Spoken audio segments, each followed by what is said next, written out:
할렐루야. 오늘 저희들 이사야 8장 11절에서 22절 말씀으로 이사야 강의 8번째 시간 말씀을 함께 나누도록 하겠습니다.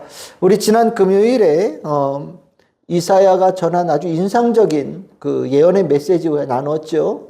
세 아들, 본인 아들 둘을 포함해서 아들들의 이름을 통하여서 이스라엘 백성들에게 메시지를 전하는 굉장히 인상적인, 거듭하여서 하나님께서 아수르 왕에게 무릎 꿇고 아수르 왕의 종이 되어지기를 선택한 아하스 왕에게 그러지 말라고, 유다 백성들에게 그러지 말라고 거듭하여서 전해줬던, 이사야를 통해서 전해줬던 메시지를 우리가 나눴습니다. 그 메시지가 전하여졌을 때 어떤 일이 있었을 것 같으십니까? 우리가 볼 때 성경에서 이사야의 두 아들, 그리고 하나님께서 어떤 여인을 통하여서 하나님께서 임마누엘이라고 하는 이름을 붙일 아들을 주시겠다, 징표가 되겠다라는 말씀을 전해줬을 때 이건 굉장히 정말 잊을 수 없는 메시지가 되잖아요. 이 정도 되면 다들 하나님의 말씀 알아듣고 또 하나님께 기대를 갖고 하나님의 그 뜻에 순복하는 모습이 당연하게 일어나야 됐을 터인데 실상은 그러지 않았던 것 같아요. 더군다나 아하스 왕은 이 이사야의 말을 들을 생각이 전혀 없었고, 더 나아가서 이것이 가지고 있는 의미는 아수르란 나라와 그의 나라의 권세가 그만큼 크고 무서웠다라는 것을 얘기하는 겁니다. 완전히 압도되어진 힘을 아수르 왕이 가지고 있었어요. 그러니까 아하스는 이사야가 아무리 하나님 말씀 전하고 하나님이 더 힘이 세다 이런 증거가 있다라고 얘기해도 안 들어오는 거예요. 귀가 워낙 눈앞에 보이는 것이 세다 보니까, 내 눈앞에 보이는 권세가 강하고 이것을 이길 수 있는 힘은 이 세상에 없다라는 것이 느껴지다 보니까 하나님 말씀에 귀를 기울일 수 있는 여지가 전혀 없었던 모습이 되어진 겁니다. 이것이 이제 아하스 왕과 유다 백성들의 마음 정도에서 끝나면 좋겠는데, 이게 간단하게 끝나는 게 아니라 시간이 이렇게 지나면, 이 메시지를 전하고 난데 시간이 쭉 지나고 나면 어떤 일이 벌어지겠습니까? 이사야가 전했던 메시지가 시간이 지나면서 이제 물음표가 이렇게 찍혀지겠죠. 이거 이사야 좀 이상한 사람 아니야? 이거 되도 안 되는 말을 갖다가 막 했던 사람 아니야? 이사야의 예언자의 그 사람에 대해서 이제 불신이 생기고, 또 그 사람에 대해서 의심하게 되어지고, 하나님의 메시지에 대해서 사람들이 이제 등을 돌리게 되어진 일들이 점점점 일어나게 된 거죠. 그 과정을 지금 이사야가 경험하고 있는 거예요. 그 상황 속에서 하나님께서 이사야에게 나타나셔서 강력하게 메시지를 이사야와 함께하고 있는 사람들에게 주신 메시지가 오늘 본문이에요. 그 상황을 이해하셔야 되는 거예요. 그런데 오늘 여기 11절 보십시오. 11절의 말씀이 중요한 말씀이에요. 여호와께서 강한 손으로 내게 알려주셨다.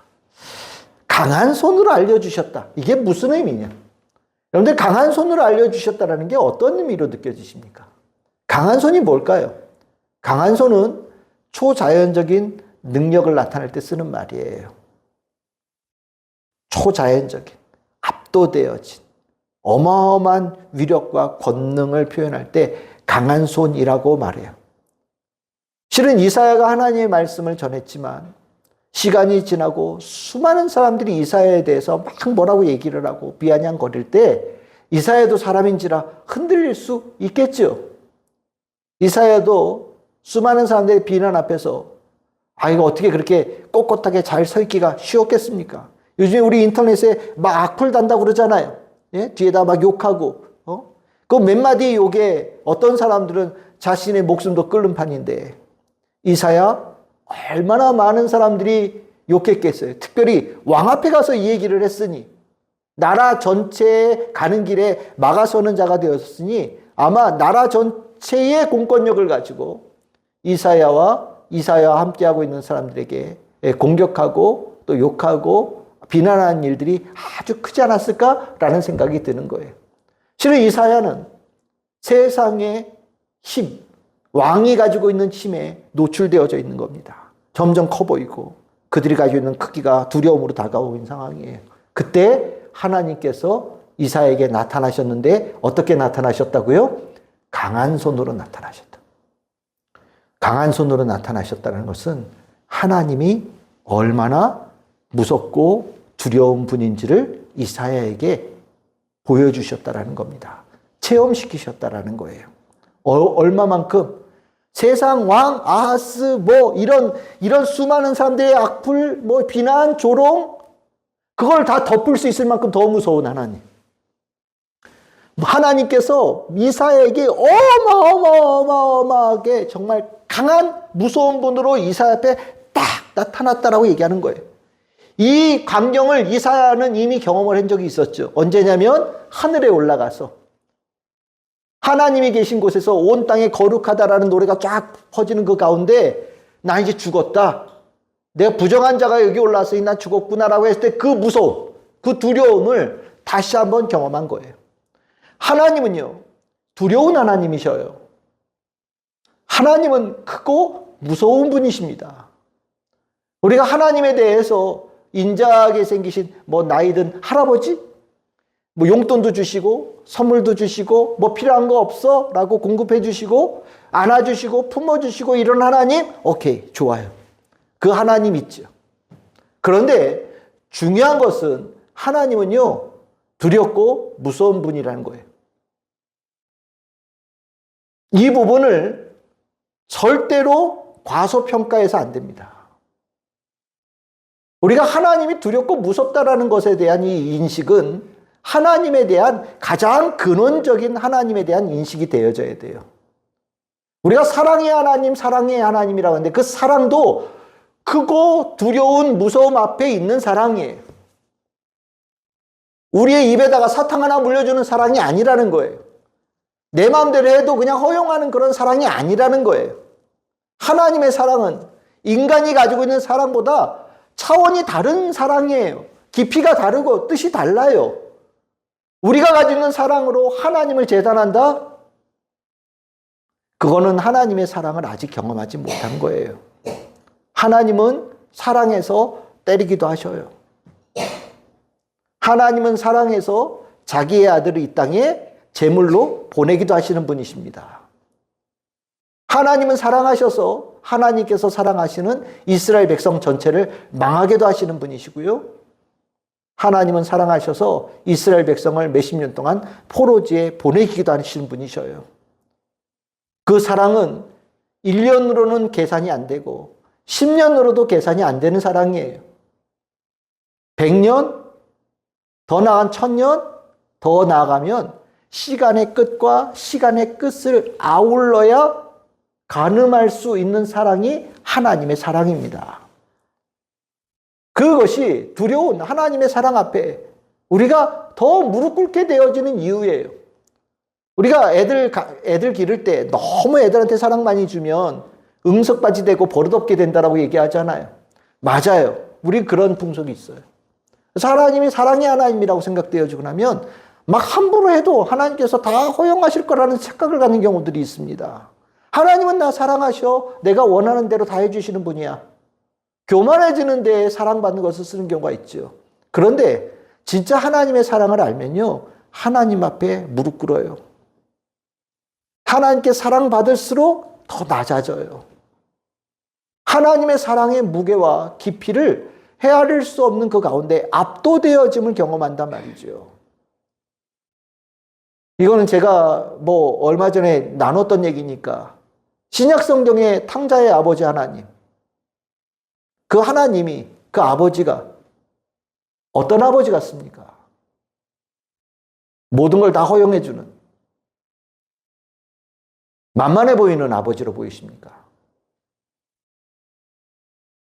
그렇게 본다면 그 하나님, 그 아버지 제대로 못 본 거죠. 탕자의 이야기에 나오는 그 아버지는요, 우리가 생각하는 것보다 훨씬 더 깊은 아버지예요.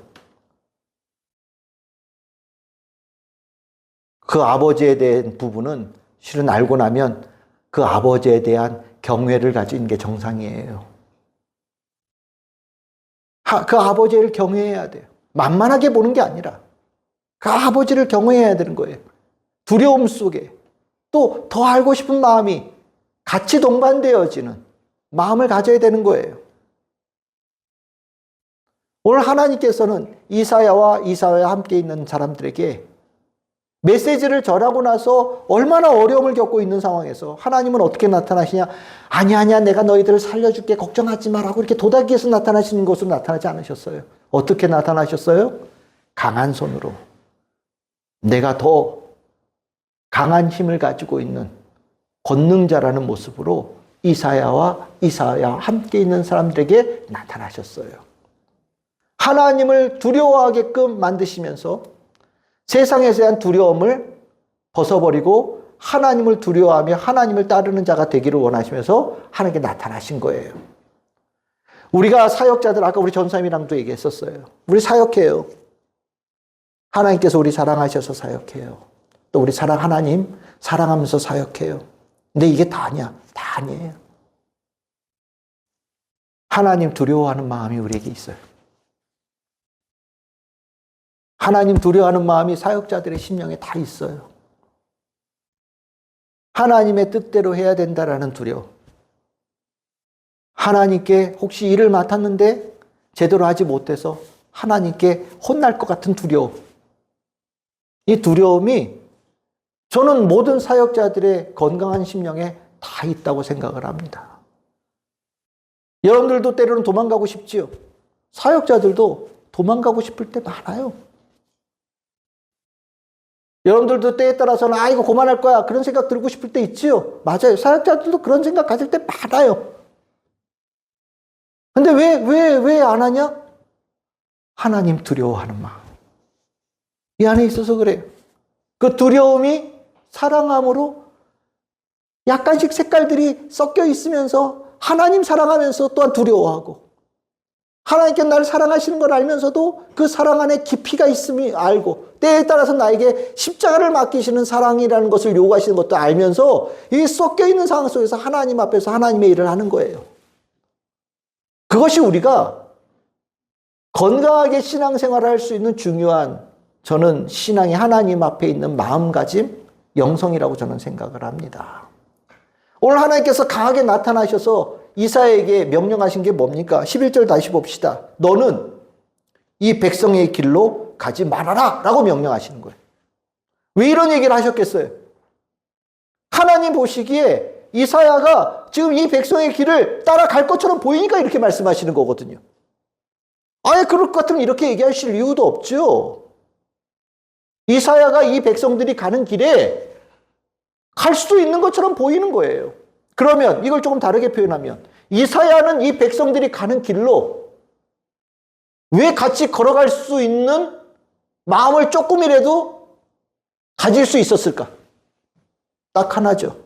이 백성이 두려웠기 때문에.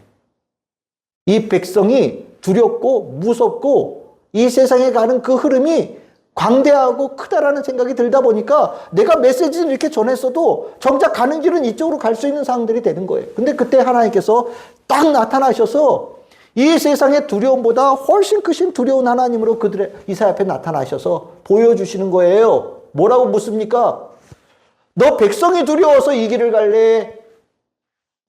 나를 두려워하면서 이 길을 갈래? 라고 주님께서 이사야에게 물으시는 거예요.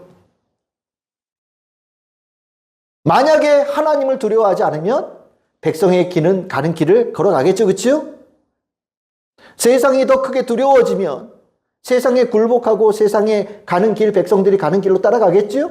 하지만 정말로 하나님 두려워하는 사람은 하나님이 크고 두렵고 어미하신 분이라는 것을 아는 사람은 세상에 아무리 두려운 척해도 이거보다 더 큰 두려운 하나님을 바라보면서 하나님께서 명령하신 그 길을 따라가겠죠. 우리가 핑계 댈 게 없어요. 이 부분에 대해서. 다 그러지 않아요? 다 그렇게 가지 않습니까? 라고 얘기해요. 맞아요. 그게 다 많은 사람들이 뭐 100명 중에 90명이 갈 수도 있어요. 근데 그 분들이 가는 이유는 하나님 두려워하는 거 몰라서 가는 거예요. 하나님 두려운지 몰라서 가는 거예요.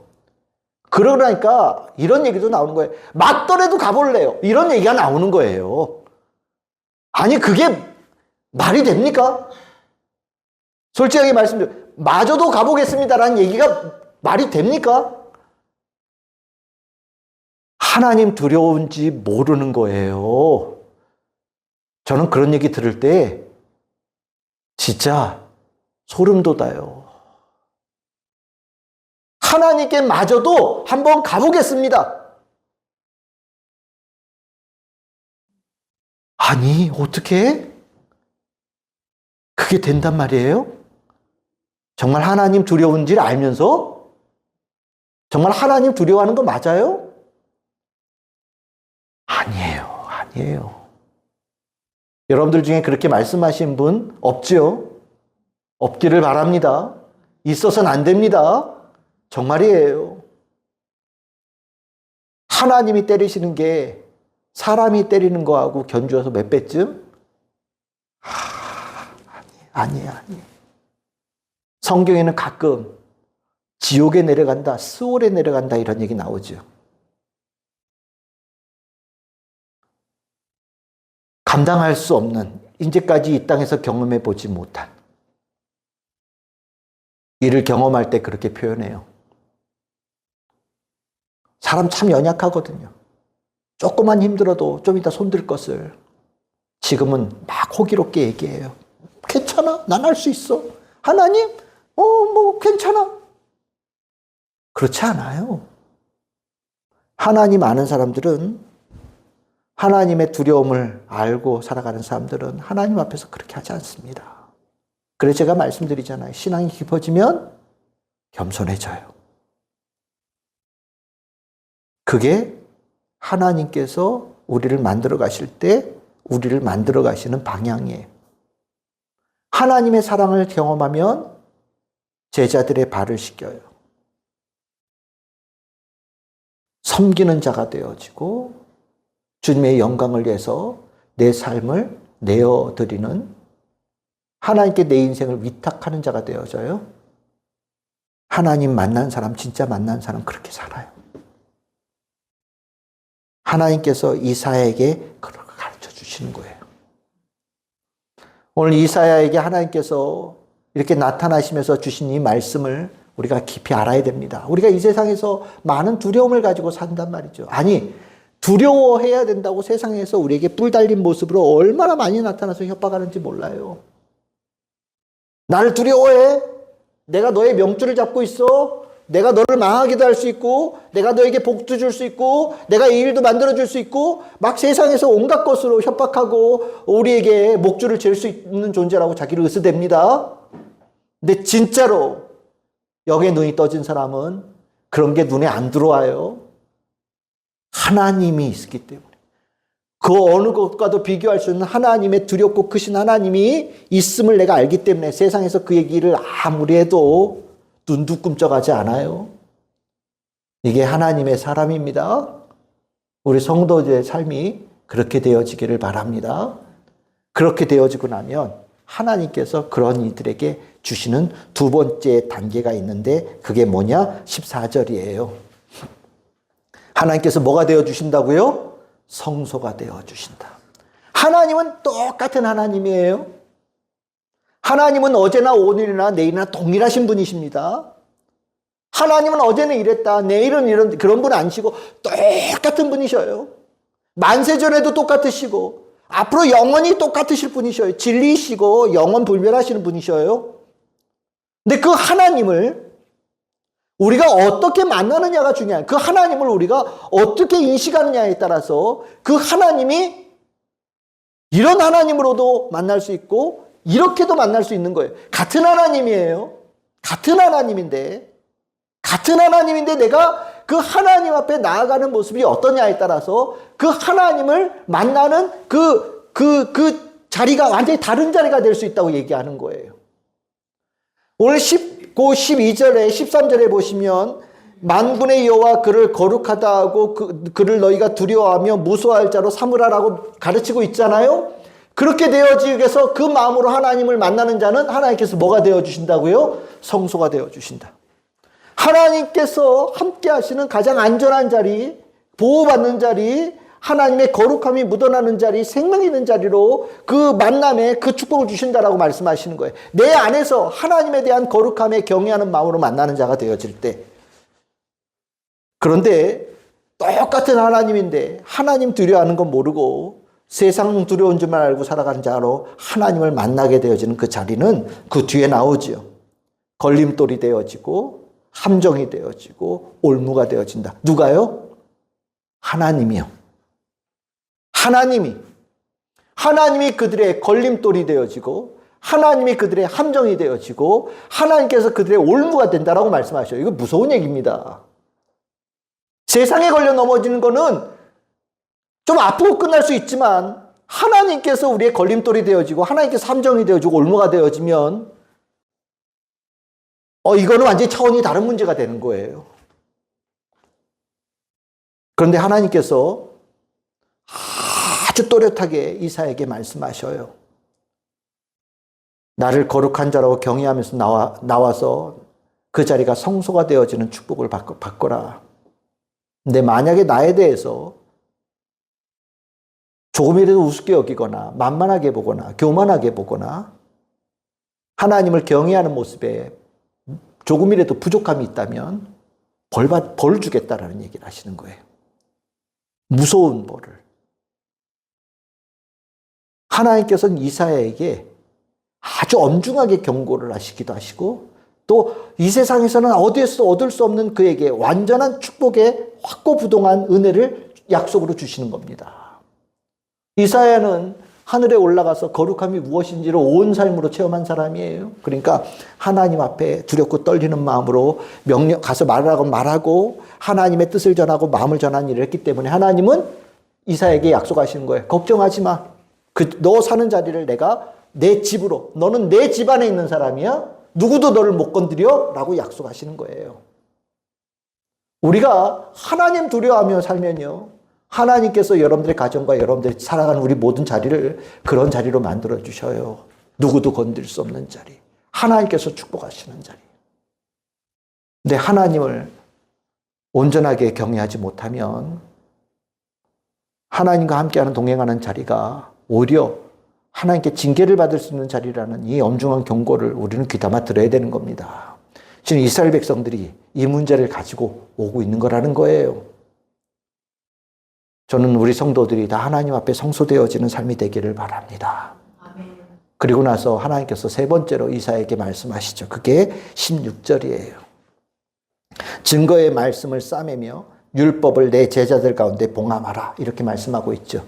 이게 무슨 얘기냐면 이사야가 예언했잖아요. 근데 시간이 지나면서 안 이루어지니까 막 조롱한단 말이에요. 자기 아들들까지 데리고 가가지고 내가 날 아들 얘기까지 해가면서 예언했는데 안 이루어지다 보니까 늦춰지다 보니까 막 조롱하는 거예요. 이사야 저 거짓말쟁이 저거 뒤에 속이 시꺼먼 너 막 욕하는 거예요.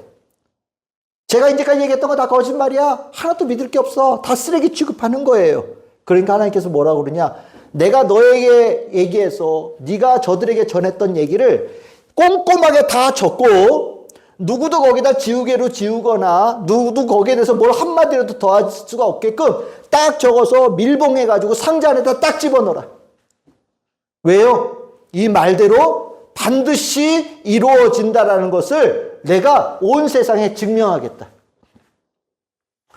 네가 세상에 살면서 가져야 될 것은 세상에서 이런저런 소리가 아니라 내가 너에게 맡긴 그 말씀을 네 심령 안에 복민하여서 간직하고 있는 게 중요한 거다라고 가르치고 내가 너에게 준 말은 약속은 반드시 이루어지는 약속이니 절대로 훼손하지 말고 목숨 걸고 최고의 보물로 간직하거라라고 가르치고 계시면서 그것이 너희들의 삶에 빛이 되게 해주신다라고 약속하시는 거예요.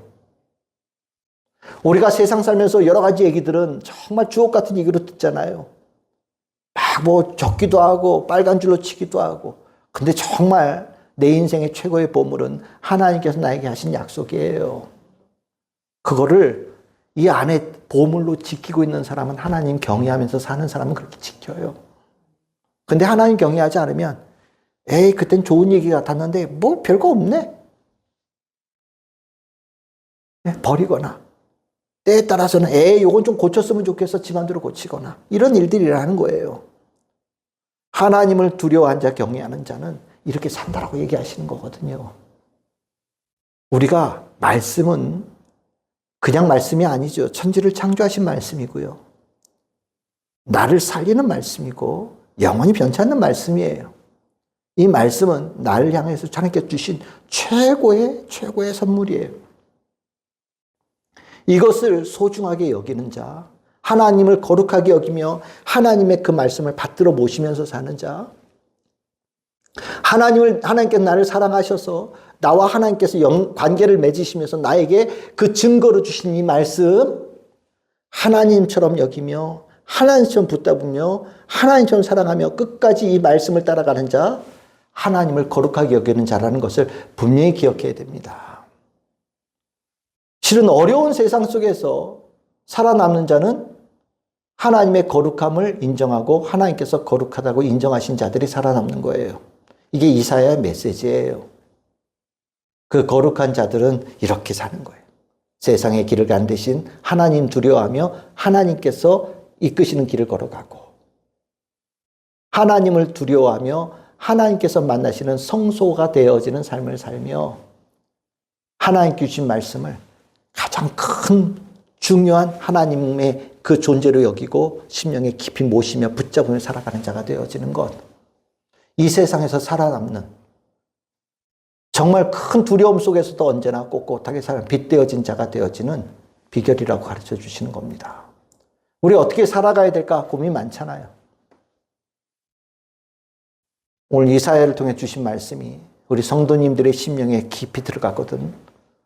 아멘으로 받으시고 성령의 충만한 가운데 그 말씀을 심령으로의 빛으로 삼으시는 우리 참 즐거운 길 성도들 다 되시기를 주님의 이름으로 축복합니다.